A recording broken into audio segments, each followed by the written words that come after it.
Me and this Ducati Desert X are about to head on a week-long adventure in Spain. I've got my luggage, I've got my camera kit, and the point is I'm going to review this bike. Which means that I need it as well set up as possible before I ever swing a leg over it. And if this bike isn't set up well, it can dramatically change the experience that I have with it. In the past, I've made mistakes on race bikes that have left me scratching my head, and have had review bikes that wouldn't turn or wouldn't go straight. If I get this bit wrong or start from a bad place, I could easily end up telling quite a few people a bike sucks when it doesn't. In this video, we're going to go through the basics of bike setup to hopefully get this Desert X and your bike working as good as possible, and talk about some of the common mistakes that I've seen in the last few years of racing, traveling, and teaching. With any bike setup tutorial, the whole process that I like to go through is about giving me a good base setting. From that base, I can then tweak things to fit me or to fit the specific bike that I'm riding or the problems that are occurring with that bike. But beyond that, I don't think there's any absolutes with this stuff. The only absolute that I've seen in a long time is Riemann's new video on silicone lubing his tubes. That was genius. Just been baby powdering everything for years. That's probably the best tip I've heard in a long time, and it makes perfect sense. Soak your tube in it. However, that is slightly off topic, but before we go into the process that I like to go through to set a bike up for review or my own bikes up, there are some caveats. We are all different size people riding different bikes in different places. And for me, that is why starting from a good base is so important. Otherwise, you end up chasing your tail around, very, very confused. I've made this mistake in projects that we've done on this channel. Alongside that, one of the most common mistakes I make, and I think most of us make, are in the frequency and the size of the changes we make. A lot of parts of motorcycles are adjustable. We can move the forks, change the length of the bike, change the preload on the rear shock, the handlebars, the levers, and every one of these changes has a significant effect. Now, if I move these forks here 2 millimeters in the clamps, it's going to dramatically affect how this bike handles. It will change the weight balance, and I think it's really beneficial to remember that throughout this process. And the same applies to different bikes. Some bikes are heavily sensitive to changes in setting, and others don't really care that much. I found my T7 project bike to be finicky to find a balanced sweet spot. Once I found it, incredible. But if the sag was slightly off, suddenly the handling would change a lot. On the flip side, I've always found the KTM 890 to be the opposite. It doesn't seem to care what is happening, the window of operation is bigger.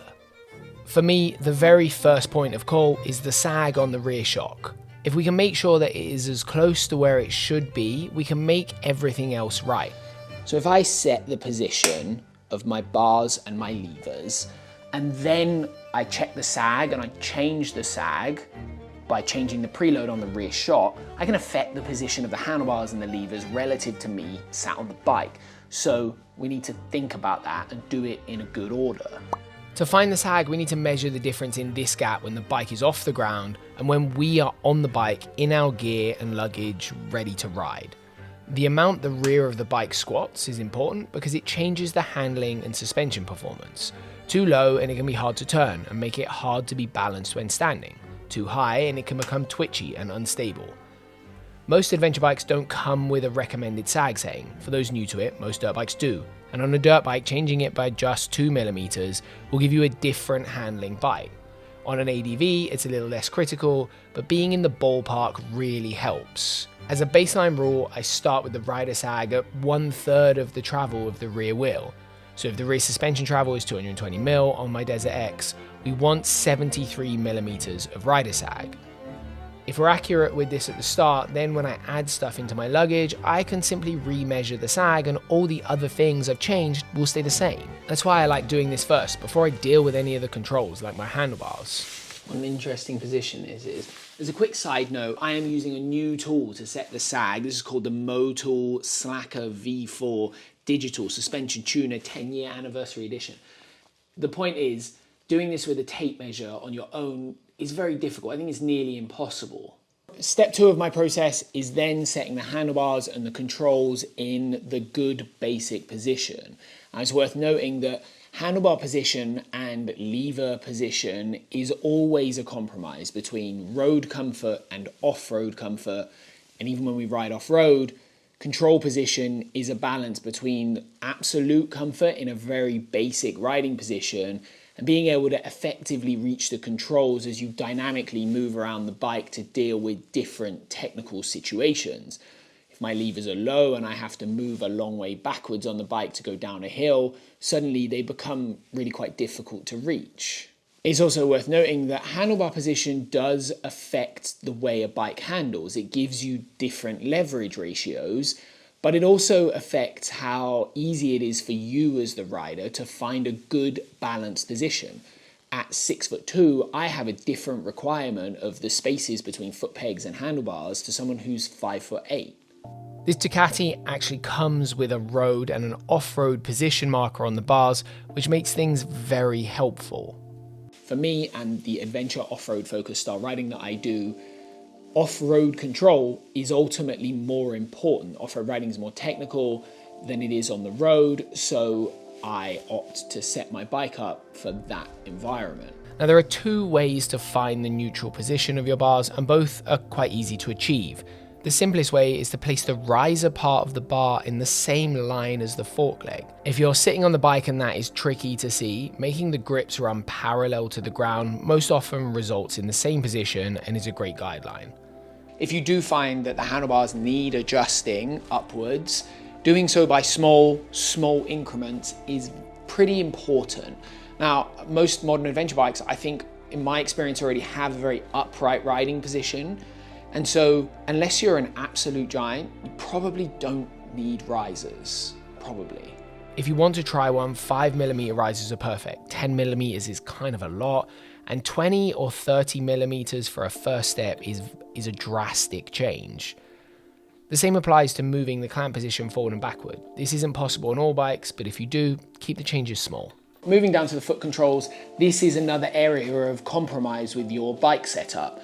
When you ride on the road, I think it's very comfortable and actually a little bit easier to control your bike if your controls are a little bit lower. So you have your rear brake in a position where it's natural to touch when you're sat down without having to move your foot. Same with the gear lever.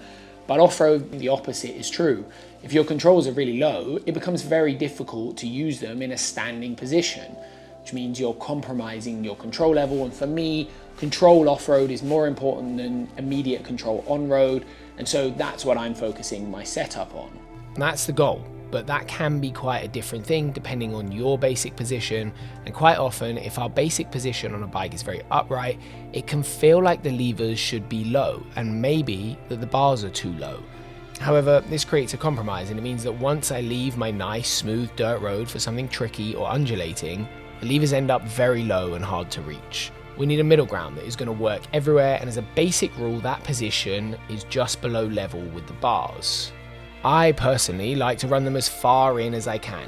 It helps keep that nice elbows high position and helps with lever feel and comfort. As a rule, I start with both controls set level with the foot pegs. Now, depending on the rear brake feel a little, I might move it slightly up or down, but I want it in a position where I can reach it even when my weight is over the back of the bike. On some ADVs, this needs a little modification. The Desert X comes with a double height pedal, but on a 1250 GS, for example, you can't get the adjustment high enough, and so you'll need a riser like Altrider's dual control pedal or a stone cable tied in place. And next on my list is tire pressures. And this is something that I am slightly embarrassed to say I have fallen foul of quite a lot in my motorcycle testing career. They're very important. This Desert X was no different. It came from Ducati UK with a more off-road friendly setup. Being late winter, early spring when I got this bike, it came on Metzeler's truly superb Karoo Extreme tires. When I took delivery of this bike, I was very excited and just went riding. Didn't check anything. Now initially they were great off-road, and on-road, they felt unrideable. The tyre just had so much roll and so much movement in it that it was destroying my confidence in this bike on the road. And initially, I put that down to just the tyre tread. However, I checked the pressures, I set them to 21 PSI, which is roughly what I'd used in the Tenere 700 on this same tyre, and still felt pretty bad. So I started experimenting a little bit. I went up and up and up, and I arrived at the point where around 32 or 33 PSI with these tires on this bike felt superb. It felt great on the road and it felt great off the road. Mostly the tread does the gripping off-road. In the snotty, muddy crap and on the street, I feel comfy enough to ride at a relatively good road speed. So, as a guideline for adventure riding, on most modern adventure tires, on most modern adventure bikes, I have found that a guideline base setting is about 32 PSI. Some older adventure tires work better off-road at low pressures. TKC 80s come to mind. They generally seemed to work better at the low 20s than the low 30s, but you compromise the road handling massively. So keep that in mind. Maybe just buy a better tire and run it at higher pressure. Now, the last point of setup with any bike is the suspension. Now, before we go down the rabbit hole of clicker settings, revalving, spring rates, or anything like that, it's really important that we make sure that the whole of the suspension is able to function as best as possible. It's very easy to have small little mechanical mistakes that will cause your suspension to bind or feel harsh or just not work as well as it could. Now, the first thing to check is the fork bleed screw. If the pressure in the fork isn't right, it can have a serious negative effect on the feel. Not all ADV forks have this bleed screw, but if your bike does, check this regularly. When you bleed the forks, it's very important that you make sure that the front wheel is elevated off the ground, that there's no pressure on the suspension. You can do this anyway. You can pull it over on the side stand and undo it if you're feeling fancy. You can just put it on a center stand if you're not feeling fancy. I follow that on by regularly checking the clicker settings on the forks. I think there must be like little people, like the borrowers or something, that come and fiddle with clicker settings because for some reason they always seem to change on every bike I've ever owned. If you have a setting you like, write it down to check it. If you haven't yet, go with the option from the manual, and if you don't have a manual, start with them in the middle of the setting options. If you've got 24 clicks, pick 12. If they're not, loosen the clamps and the front wheel off and get them set properly. In the same box are the triple clamp bolts. If you over tighten the clamp bolts, the outer tubes of the forks will oval and the forks will bind up. This is super easy to do and is a very common issue. To help fix this, I'd recommend a small quarter drive torque wrench that operates in the correct torque range. If you are re-leveling your forks, undoing the front wheel and then retightening and resettling the non-nut side with the fork is imperative to getting everything working well and the forks being straight. You can see how much movement there is in the bottom of this fork, and if it isn't set right, you can pull your forks off straight and then they'll bind just like everything else. I think at this point, I've probably got a pretty good base setup for the Desert X. The proof of that is going to be in the review, so watch out for that. If you want to see that early, Patreon, man, come and check out Patreon.